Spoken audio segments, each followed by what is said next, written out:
Et si, depuis le début de l'arc Elbaf, on faisait complètement fausse route? Et si le véritable ennemi du passé, c'était pas en fait le dieu de la guerre, mais Nika lui-même? Moi, c'est Mata. C'est Tamisa. Et aujourd'hui, on va analyser un détail extrêmement étrange dans le flashback raconté par Jarul, l'actuel doyen d'Elbaf, qui pourrait complètement changer notre compréhension de l'histoire. Parce que ce qu'il décrit n'est peut-être pas la bataille qu'on croit. Dans le récit, Jarul explique qu'autrefois, le dieu de la guerre d'Elbaf, accompagné de son fidèle compagnon Ratatosk, se serait battu contre le dieu du soleil. Et ce dieu du soleil est représenté en noir. Autrement dit, c'est pas l'image joyeuse qu'on associe aujourd'hui à Luffy et Nika. C'est une figure sombre. Et ça, c'est déjà extrêmement suspect.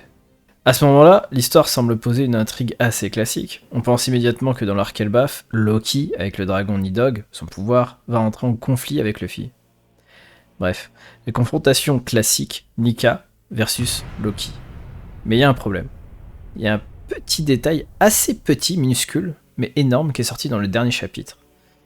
À un moment, Usopp observe la scène et dit quelque chose de très simple. C'est « Eh, ben attendez, il y a Luffy sur le dos de ce dragon.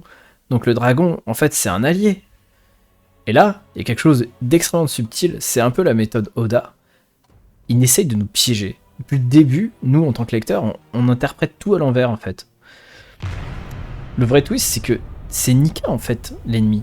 Si le dragon est allié à Nika aujourd'hui, alors dans le passé, c'était peut-être pas Loki qui attaquait, mais c'était Nika lui-même. Autrement dit, le Nika qu'on voit dans le flashback, ça pourrait être une version corrompue. Un Dark Nika, Nika inversé, ou Domi Reversi Nika. Et après, il y a une phrase encore plus étrange, c'est celle d'Imu. Quand il voit le Nidhogg, il dit « Tu étais donc caché ici, Nidhogg ». Il parle même pas du géant, il parle pas de Loki.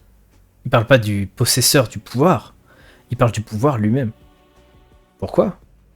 Parce que ce qui intéresse Imu, c'est pas le gars en fait, c'est pas Loki, c'est pas la personne, c'est pas l'utilisateur, c'est le fruit du démon. On sait que Rox d'Ixebec cherchait deux fruits extrêmement particuliers. Et si ces deux fruits étaient ceux capables de détruire Imu?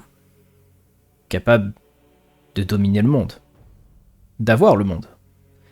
Le premier, ça serait le fruit du dragon modèle Nidhogg, un fruit mythologique gigantesque, ultra puissant, destructeur de malédictions. Et il en manquerait un deuxième. Et là, il y a un candidat très évident. C'est le fruit de Marshall D. Teach, le Yami Yami no Mi, le fruit des ténèbres. Et pourquoi? Pourquoi il est si spécial? Parce que c'est le seul fruit capable de toucher le vrai corps d'un utilisateur de fruits du démon.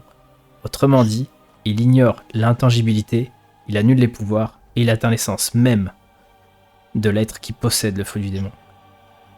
Donc, selon moi, ma théorie, c'est que dans le passé, Imu aurait piégé Nika, un Domi-Reversi Nika qui serait créé via Imu, manipulé, contrôlé, dans le but de capturer le fruit du dragon du dieu de la guerre.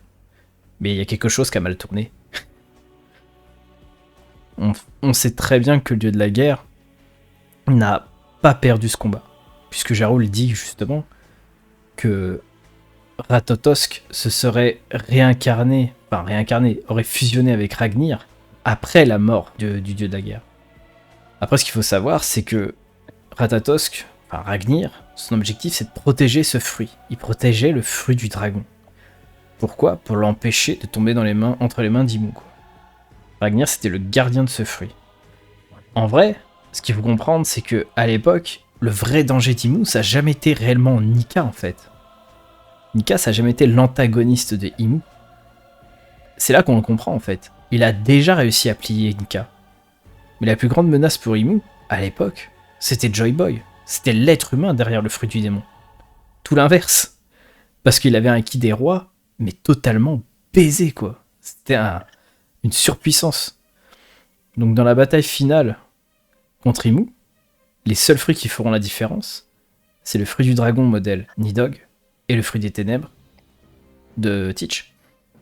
Et si c'est le cas, c'est que Barbe Noire va bientôt entrer en scène.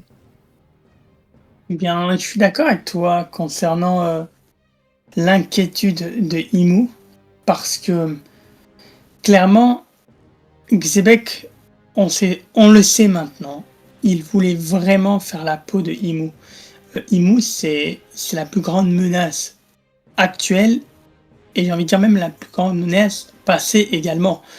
Donc si on prend en compte ces éléments, c'est clair que Xebec, il ne voulait pas juste 2 fruits aléatoires juste pour s'amuser. Il voulait des fruits qui lui permettent de conquérir le monde et donc de passer outre, de bypass le big boss en fait. Et c'est Imu, actuellement tout du moins.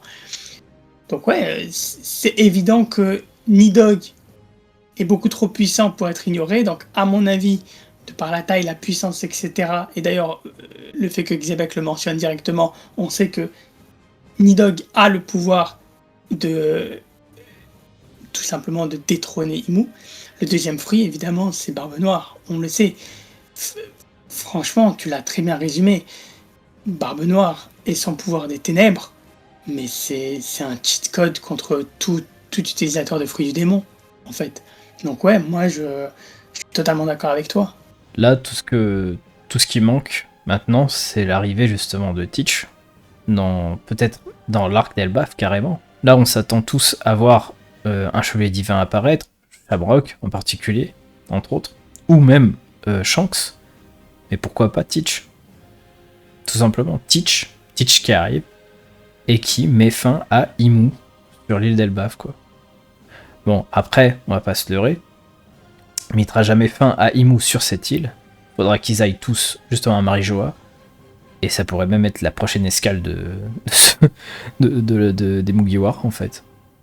Ça serait justement Marijoa. Ou alors, Loki abandonne Luffy, part avec Teach, et pendant que Luffy fait sa quête au One Piece, le Nidhogg et Teach tuent Imu. Voilà. C'est tout ce que j'ai à dire. Bah écoutez, j'espère que la vidéo vous a plu. Abonnez-vous, likez la vidéo si ça vous plaît, si la théorie vous semble concrète, correcte, enfin, dites tout ce que vous en pensez. Hein.